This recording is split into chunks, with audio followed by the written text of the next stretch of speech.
বন্যায় শস্য নষ্ট হলে তোমরা তো আমাদের ছেড়ে দাও না। গত বছর খরায় সব ফসল নষ্ট হলো, কত মানুষ মরলো, কোথাও এতটুকু জল নেই। রাজার পায়ে পড়ে কত প্রার্থনা করা হলো, কই সেবার তোমরা আমাদের পর মঞ্জুর করেছিলে ঋণ শোধের জন্য ছোট্ট ছোট্ট বাচ্চাদের ধরে নিয়ে গিয়ে বন্দি করে রাখলে।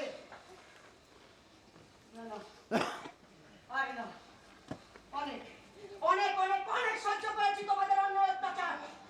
ধার্য বলের এক টানা করিও বেশি পাবে না তোমরা। ওরে পুচকে ছোড়া, তো এত সাহস! চল চল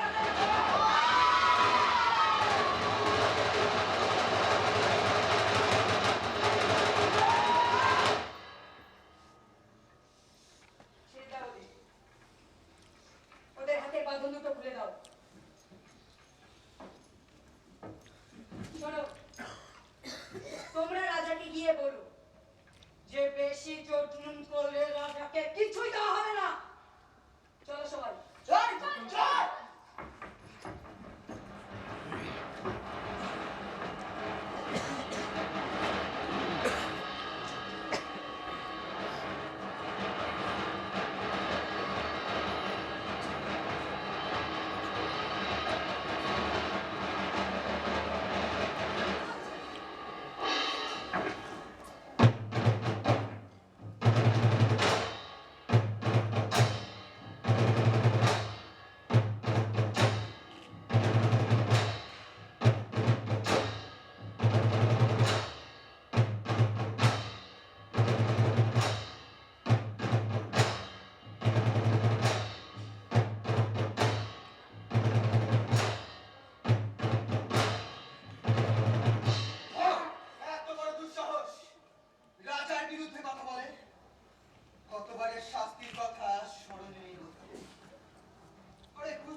বাপের মতোই মাথা মোটা। 10 বছর আগে ঠিক এমনি ভাবে আমার বিরুদ্ধে কথা বলায় ওর বাপের গলা কেটে নদীতে ভাসিয়ে দিয়েছিলাম আমি। আর আজ ওই কুচকে ছোড়া নাকি গোটা গ্রামবাসী নিয়ে শুনছিস? কে কোথায় আছিস? সৈন্য সামন্ত নিয়ে গ্রাম ঘেরাও কর, ফসল কেটে নিয়ে আয়, গরু বাছুর করে নিয়ে আয়, গ্রামবাসীদের তুলে নিয়ে আয়। আজকে আমি আগুন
রাজার সৈন্যরা এসেছিল। ওরা আমাদের ঘর বাড়ি জ্বালিয়ে দিয়ে গেছে। ওরা আমাদের ফসল, গরু, বাছুর সব নিয়ে গেছে। দাপন, তুই কিছু কর দামন, তুই কিছু কর। ওরা মুরগি ধরে নিয়ে গেছে। দামন, তুমি কিছু করো দামন, নয়তো আমরা শেষ হয়ে যাবো দামন, আমরা শেষ হয়ে যাবো।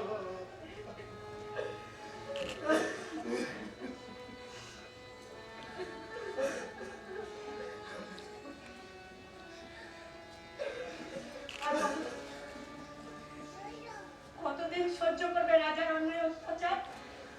আর কতদিন? আমার লাঙ্গল টেনে ফসল ফলাবে, আর সব সব তুলে দিতে হবে রাজার হাতে। হাজার হাজার করে বরফকে রাজকোষাগার। তবু দিনের শেষে আমাদের পেট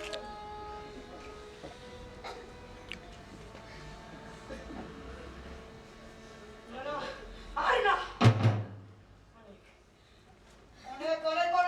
অনেক সহ্য করেছি রাজার অন্যায় অত্যাচার, আর না। উঠে দাঁড়াও সবাই, উঠে দাঁড়াও, লাঠি ধরো। রাজাকে বোঝাতে হবে তার অন্যায় অত্যাচার দিন শেষ। আর বুঝে রাজার অত্যাচার সহ্য করবো না।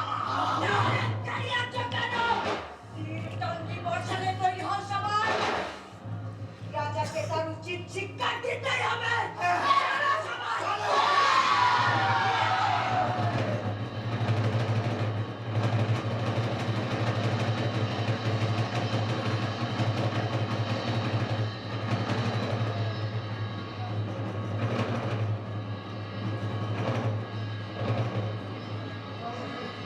আসবে কাকা, দামন, দামনকে নিয়ে আসবে। তুমি কিছু চিন্তা করো না।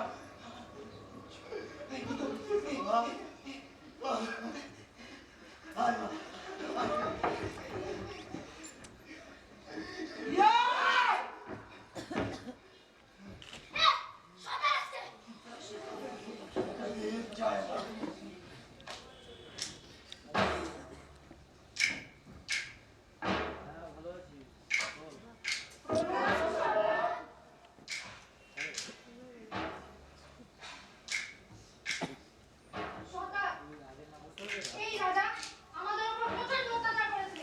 তাই আমরা এই রাজাকে ধরে এনেছি। হ্যাঁ দাদা, আমরা এই রাজার বিচার চাই।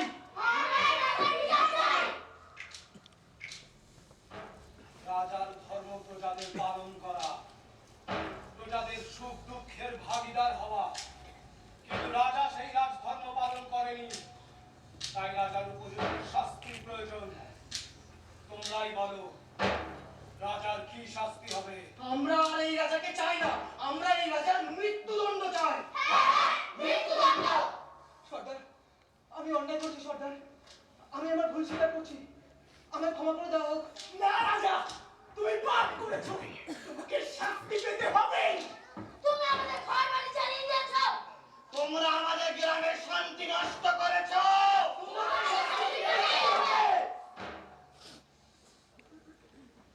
রাজা অন্যায়ভাবে দামনের বাবাকে হত্যা করেছে। গ্রামের সৈন্য পাঠিয়ে গ্রামের ঘর বাড়ি সব জ্বালিয়ে দিয়েছে।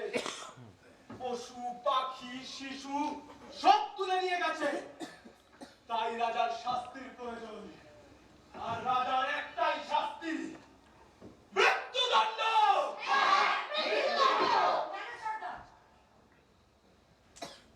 মহারাজ তার নিজের ভুল বুঝতে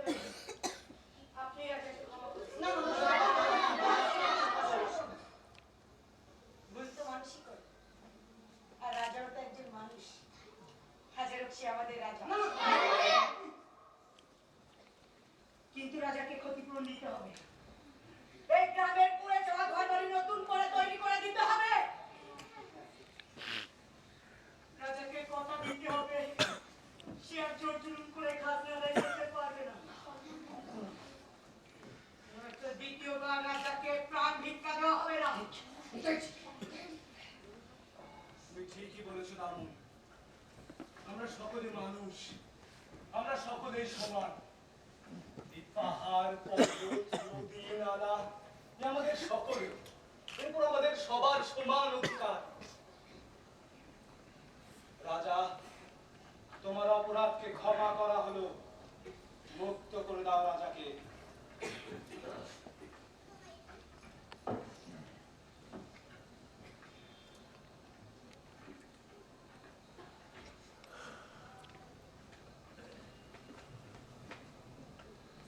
শোনো হে বীর তীরন্দাজ দামন, তোমার বীরত্ব উদারতায় আমি আজ মুগ্ধ। এ রাজ্যের যোগ্য রাজা হলে তুমি, আর আমি সামান্য প্রজা হয়ে থাকতে চাই। হয়তো তাতেই আমি আমার পাপের কালিমা থেকে কিছুটা হলেও মুক্ত হতে পারবো। এই অভাগা রাজার অনুমতিগুলো তুমি ফিরিয়ে দিও না দামন। না না মহারাজ, না, আমি বীরত্বের মুকুট পরে বসে থাকতে চাই না ওই সিংহাসনে। তাছাড়া রাজপ্রাসাদে থেকে আমার বাকি লাভ? আমার বাড়িতে ওই পাহাড়, পর্বত, নদী, নালা, আর ওদের সবাই যাবো। আমরা সবাই রাজা। আমরা সবাই যাবো। আমরা সবাই রাজা।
হচ্ছে এই নাটকের নাচের ব্যাপারটা কি দেখেছি সুমনা বলে না?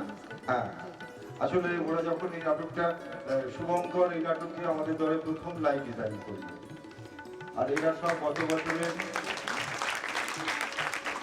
বছরের স্টুডেন্ট, আমাদের ওয়ার্কশপের স্টুডেন্ট। আর